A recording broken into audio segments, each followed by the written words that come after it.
I can make her walk again, said a mysterious boy, a barefoot orphan with nothing but a smooth black stone and a quiet, unshakable belief. When a millionaire, broken by despair after every expert failed to heal his paralyzed daughter, met this strange child, hope flickered where none had existed.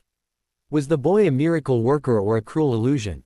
Join us for today's story, and please let us know where you're listening from. Scene 1, Freedom Plaza, Philadelphia. On a cool spring evening, Freedom Plaza in Philadelphia pulsed with life. The air carried the sweet, buttery scent of kettle corn mingling with the salty tang of hot pretzels. Street musicians strummed soulful chords on weathered guitars, their melodies weaving through the laughter of children darting between water fountains. The fading sun painted the cobblestones gold, and the city seemed to hum with possibility. Amid this vibrant scene, Richard Blake sat on a weathered bench, his immaculate navy suit a stark contrast to the casual chaos around him. His wristwatch, a gleaming Patek Philippe, caught the dying light, but his smartphone lay forgotten in his lap.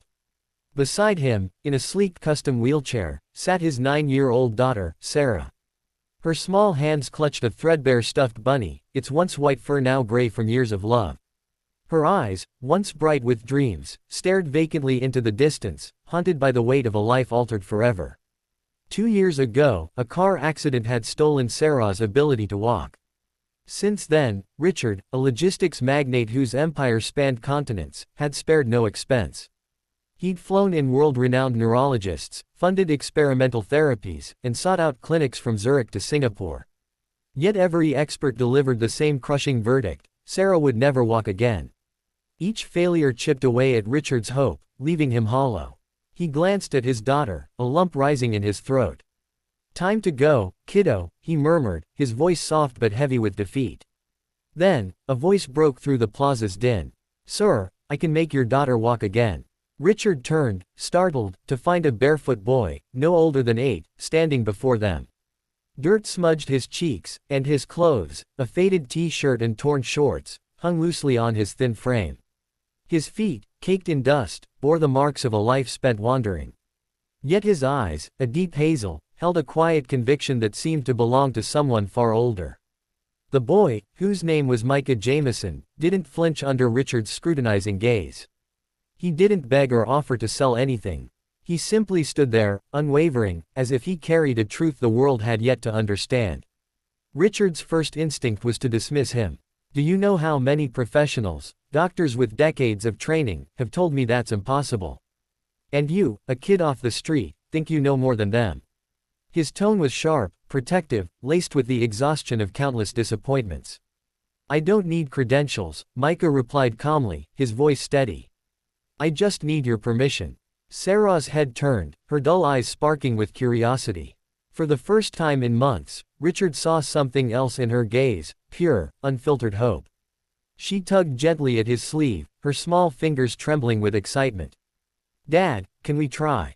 Please." Her voice quavered, not with fear, but with a longing so raw it pierced Richard's heart. He froze, caught off guard not by the boy's claim, but by the light in Sara's eyes. He studied Micah again, noting the boy's steady posture, the absence of doubt in his expression. Richard's instinct screamed to say no, to shield Sara from another heartbreak, to dismiss this barefoot child as a fraud. But something in Micah's quiet resolve, and in Sara's pleading gaze, made him pause. He sighed, his voice thick with hesitation. 1 hour. That's all you get. 1 hour to try. Scene 2, the ritual under the jacaranda tree. Micah led them to a quieter corner of Freedom Plaza, where a jacaranda tree's lavender blooms cast dappled shadows on the ground. The air here was cooler, scented with earth and the faint sweetness of the flowers. Micah knelt, arranging twigs and pebbles in deliberate circles on the grass. From his pocket, he pulled a frayed cloth, spreading it carefully before handing Sara a small, smooth black stone, polished by years of touch. "What is this?" Richard asked, his eyes narrowing as he watched the boy's peculiar preparations. "It's a reminder," Micah said simply. "She needs to remember walking, not with her legs yet, but in her mind." He knelt before Sara, his voice soft but commanding. "Close your eyes. Feel the wind in your hair. Feel the grass beneath your feet. Imagine running, really running, like you used to." Sara obeyed, her eyelids fluttering shut. The plaza's sounds faded, leaving only the rustle of leaves and the distant trickle of a fountain. Her fingers tightened around the black stone, and her breath hitched. Tears welled in her eyes, clinging to her lashes like tiny crystals. "I feel something," she whispered, her voice shaky, as if afraid to trust her own words. "It's like a ripple in my legs, just under the surface." She opened her eyes, staring at her motionless legs with a focus Richard hadn't seen since before the accident. Her body was still, but her spirit seemed to surge, alive with possibility. Richard's breath caught, his heart hammering. He wanted to speak, to demand explanations, to rationalize what he was witnessing, but the words wouldn't come. In that moment, there was only Sara's voice, trembling with wonder, and the faint promise of a miracle unfolding. Scene 3, a past unearthed. That night, Richard couldn't sleep. The boy's face haunted him, stirring a vague unease he couldn't place. Before dawn, he sat at his mahogany desk, phone in hand, calling in favors from private investigators and old business contacts. He needed to know who this Micah Jameson was. By morning, the truth hit him like a blow. Micah Jameson was a false name. The boy's real name was Micah Arrieta, the sole survivor of a car crash 3 years earlier. The driver, a drunk employee of Blake Logistics, had been speeding through a red light. The settlement, orchestrated by Richard's legal team, had buried the story to protect the company's reputation. No one had mentioned a child. No one had told Richard that a boy, barely 5 at the time, had been left paralyzed, orphaned, and alone. Richard's hands trembled as he read the report. The empire he'd built with calculated decisions and flawless PR had silenced a tragedy, one that had produced the very child now standing in his daughter's life. Guilt coiled in his chest, sharp and unrelenting. Had Micah come for revenge? Or was there something else at play, something Richard couldn't yet grasp? Driven by a need for answers, Richard drove to Kensington, a neighborhood where hope seemed to wither under the weight of poverty. He found a dilapidated shack with a hand-painted sign, "Drive. Harold Amos, free rehab." No promises, only gratitude. Inside, a thin, limping man with silver hair and sharp eyes greeted him without surprise. "You're Richard Blake, drive," Amos said, leaning on a cane. "Micah said you'd come." The retired doctor confirmed Micah's story. After the crash, Micah had been paralyzed, abandoned by a system that failed him. Through unconventional therapy, visualization, belief-based exercises, and sheer willpower, Micah had healed himself. "That boy has a will of iron," Amos said, handing Richard a tattered notebook filled with Micah's scrawled reflections on pain, hope, and healing. "I just showed him how to believe again."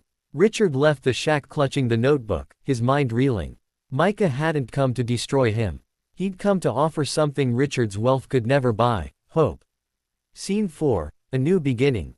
Back at the Blake mansion, a sprawling estate of marble and glass, Richard invited Micah to stay. The housekeeper, Janet Cooper, a stern woman with a penchant for order, bristled at the idea. "He's not trained. He's not safe," she protested, her arms crossed tightly.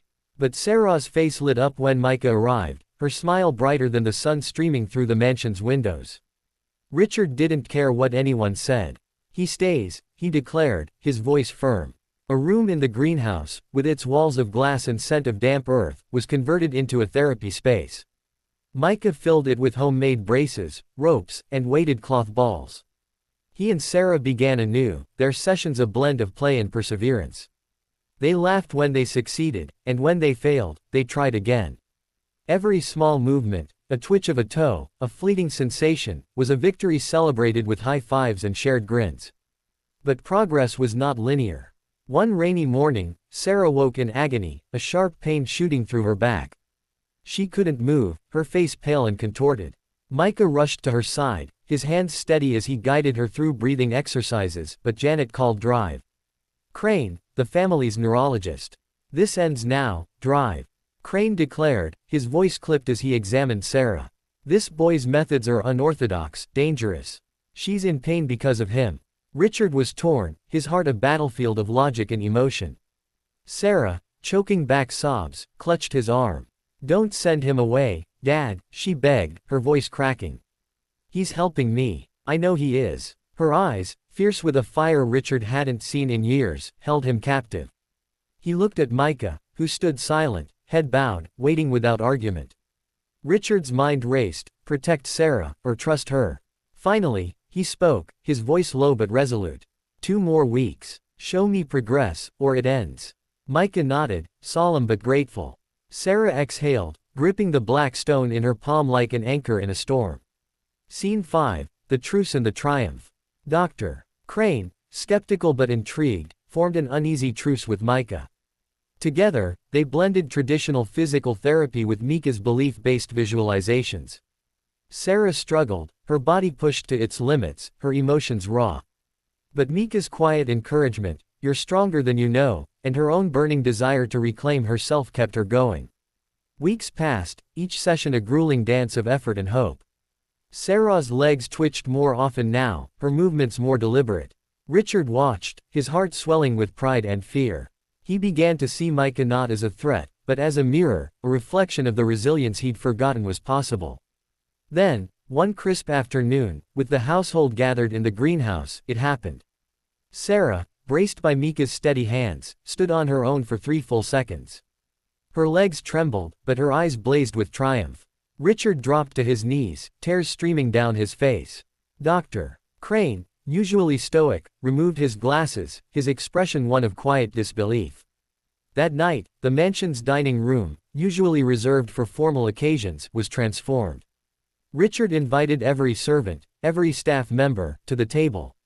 "My daughter walked today," he said, his voice thick with emotion.